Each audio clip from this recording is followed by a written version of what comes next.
Okay,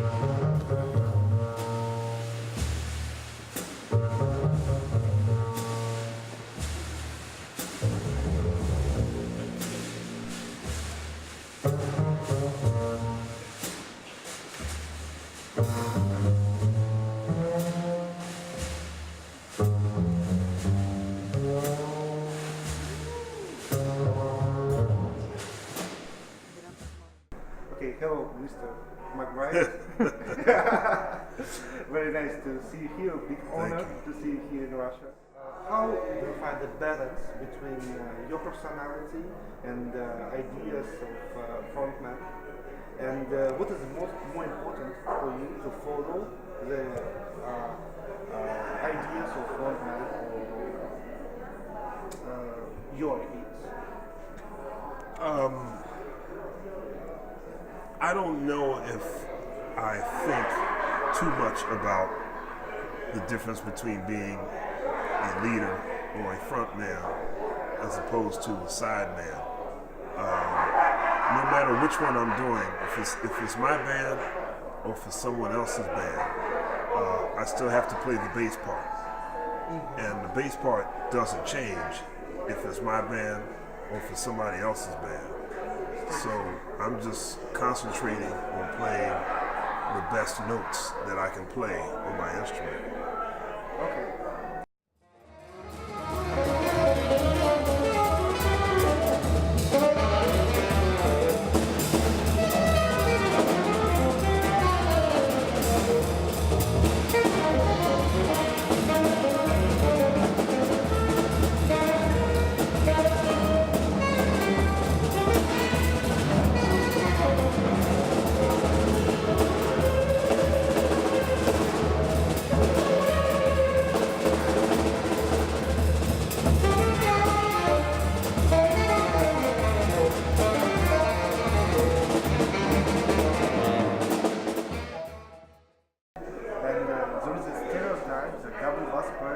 Most serious, calm, and measured.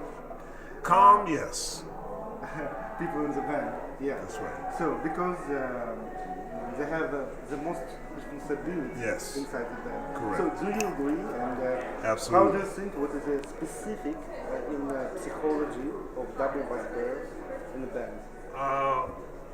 Well, number one, I think the bassist is probably the most aware of anyone else in the band because we have to constantly pay attention to what everybody is doing all the time, and we don't have an opportunity to stop. We never have an option to stop playing. Yeah. You know, the piano player can stop playing for a few if he wants to. The horn players just take their solos and then you know, go get a drink. The drummers, they work hard as well, but they can also stop playing if they want to. And as long as the bass player is playing, it's okay. But the bass player must always keep playing all the time. So I think we're paying attention to what the soloist is playing, what the pianist is doing, and we're making sure that we're staying together with the drums. So the bass player always has to be calm, always has to be focused, always has to be thoroughly concentrated on everything going on around him at that moment. Okay. And what do you like more? To compose and play your own music, or to play standards and songs of great soloists which you played or play for this moment, like Chick Corea, Joe Henderson, Makoitana, Ben Green, and collaboration which musicians you like most of all? I don't think I have a favorite. You know, it's always difficult to start naming favorites because I will leave someone out, and I won't mean to leave them out. But I love playing with anybody who is a great musician. I can learn from everybody and everybody. I watched the film. This question was not in plan. I was a film of Robert Altman, Jazz 34. It's one of my most favorite films which I ever seen because it's so incredible atmosphere there. And you play there with, I'm not sure, with Ron Carter. That's right. Yep. I just wanted to say that it's, for me, it's this recording one of the most beautiful. I don't remember the song which you played. We played Solitude. Solitude. Yes. I think we did a second one too. I don't remember what it was though, but yeah, that was a great honor to be in a film, a Robert Altman film, and to also play a duet with Ron Carter. Yeah. Ron Carter is one of my bass heroes, and to be able to play a duet with him in a movie directed by Robert Altman, starring Harry Belafonte, that was a great honor. It's hard to believe that was already 22 years ago. And you like the idea of the film rebuild the atmosphere of Kansas City, of 34. Yeah. I think it is unique. I never saw something like this. Well, it's what they call a period piece. So we flew to Kansas City, and they made, there were 2 blocks, and they made it look like the 1930s. Okay. It was amazing. Yeah. I know that for you is a very important idea of defending of human rights and human rights of Black American people, and first of all the Black American traditions and Afro traditions. You even compose the music in this direction. How do you think, are they in danger today, and why? Do I think that Black Americans are in danger? Not Black Americans, their traditions. Oh, traditions. I think there are many traditions. I don't know if I would use the word danger. But yeah, I do feel that we now live in an era where a lot of people are questioning certain traditions, not just in Black America, but in all kinds of different traditions. So it's interesting to see what things will be like 10 years from now. You know, some traditions will remain, some will change. You know, we don't know which ones they will be yet.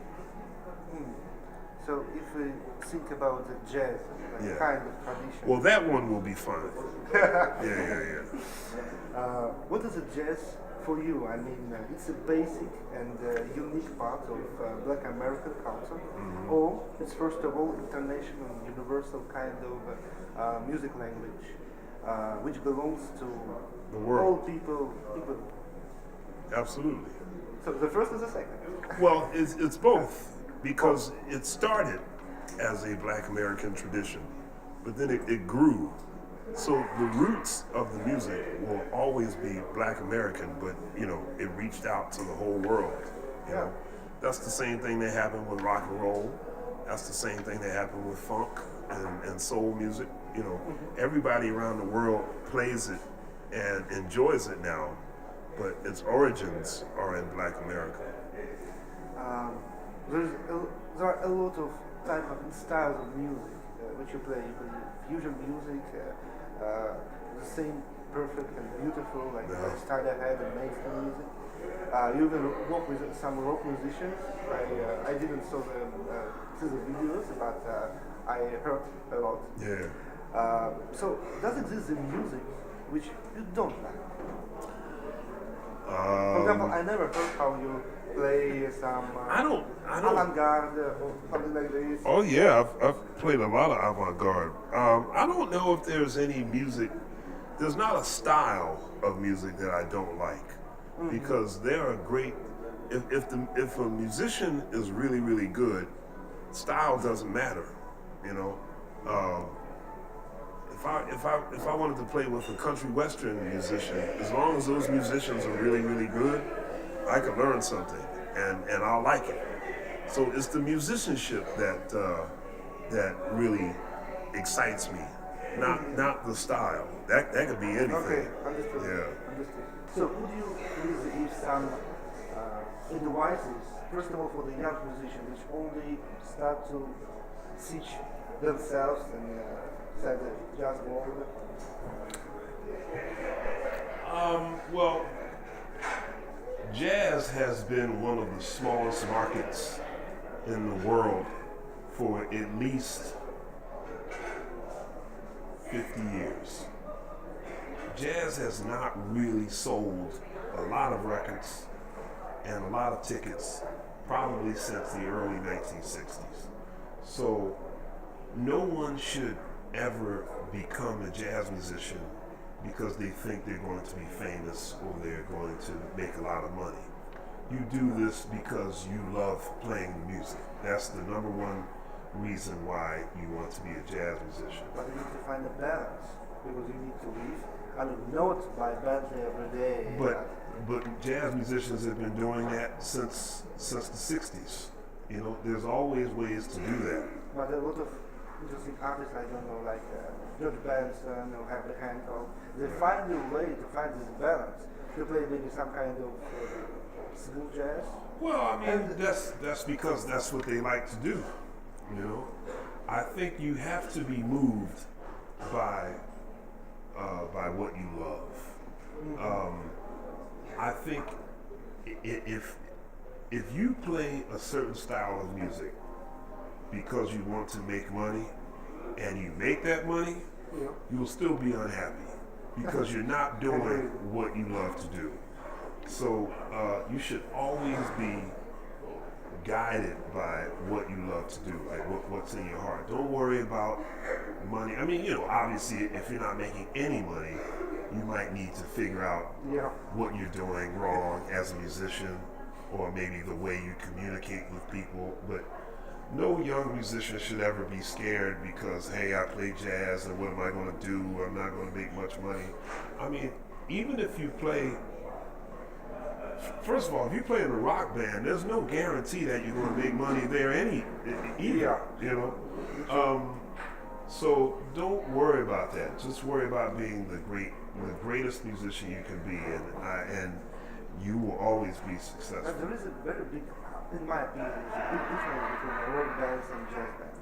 In a rock band, we have a team. We have a big Pink Floyd or Led Zeppelin. We are 4 guys. We are one group, one band, one friends, the friends, and what we do is together. We grow up together, we have a fails together, and so on. In jazz, each musician is like a wolf, like so many sticks.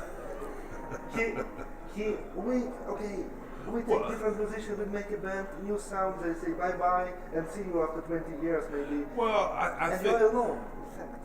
Well, I think that's because jazz artists are driven to always test their musicianship. If you play with the same people all the time, it's hard to really determine just how good a musician you really are. Yeah. You know what I mean? Like, if I play with the same guys I grew up with for 40 years, I know I sound good in that band. But how will I sound if I play with somebody else? You know, and that's one of the great joys of being a jazz musician, because you get to play with a lot of different people who come from a lot of different places all over the world. You have to mix ideas and make it sound good, and that's one of the things that I love about being a jazz musician, and I get to play with a lot of different people. And there are some musicians who have grown up together and played together. I mean, they're not that old, but you know, I think of like Thundercat and Ronald Bruner Jr., who are hot right now. Marcus and E.J. Strickland. You know, Marcus, of course, is playing with me tonight, and his brother E.J.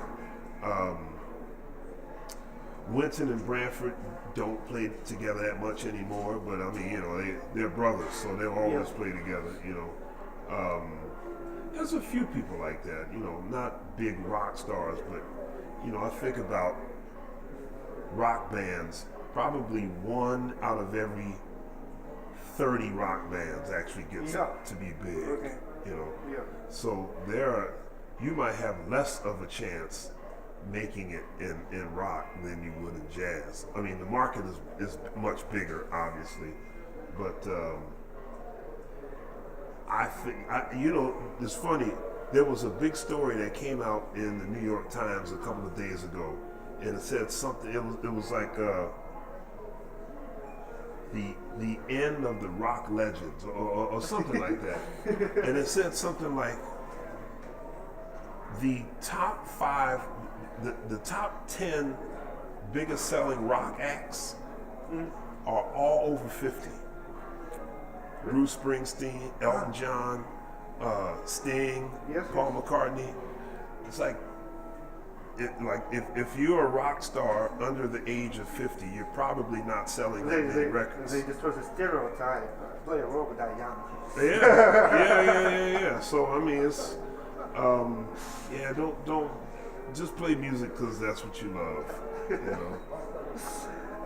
Your parents were the bass players, and they are. Well, just my father. Your father? Yeah. I read your biography. Not my mother. Okay, your father. Yeah. So the question is, vodka. Yes. Oh, it's Russian tradition. I know. When you're born, you're not born, but okay, if your parents or your father be, for example, a doctor, you become a doctor, or you still be a double bass player, and you was born with double bass players in your hands. I don't know. That's one of those what if questions. I don't think anyone can answer. I mean, even after I fell in love with the bass, I still wanted to play American football. Yeah. Really? And what about your hands? I don't worry about that. Well, I mean, I didn't worry about that when I was a kid, but football and bass are like my 2 biggest loves. What is your nearest plans for future? I mean, maybe recording of some albums, because as I know, your last album is Live in Village Mangwa. That's right. 2015. That's correct. It was a long time ago. So you're preparing something new? I'm going to record with this band in May. Hey, and what it will be? I can't describe what the record's going to sound like. Okay. You'll just have to buy it when it comes out. I just saw that you drink vodka, maybe you forget. No. Okay, and the last question of this interview, which I ask this question from everybody. Okay. Kind of my specific. Imagine that tomorrow you will go to the Mars. Okay, it's the first intergalaxy Mars Jazz Festival. But you will need to go there 1 year. If I drink 3 more of these, I will be on the But you need to go there 1 year in a spaceship, so slowly, blah, blah, blah, blah. Right. Recordings of which 3 musicians you will take with you? James Brown, Cannonball Adderley, and I guess I would have to take Miles Davis. Full Miles Davis, so something special, kind of blue, beaches blue. I don't know. There's so many great Miles Davis records. I can't even pick one. Just think about girls and women inside the jazz music, which play on double bass. Double bass, girl players. Well, there's a lot of fantastic ladies playing bass now. Linda O, Esperanza Spalding, of course, she's the most popular one. Tal Wilkenfeld, who plays in Jeff Beck's group. Rhonda Smith, who used to play with Prince for a long time. Marlene Rosenberg, Melissa Slocum, Mimi Jones. So much. I know I'm missing some, but... so they're in the same level than men? Of course. Because the fingers a little bit. That's all right. That's all right. Thank There's you a lot of little guys who don't have big sounds, and those ladies could outpower them. So. Really? Oh yeah. Oh. Nice to Thank see you very much. It's a great honor to meet you, and thank you for your time. Thank you, man. Nice talking with you.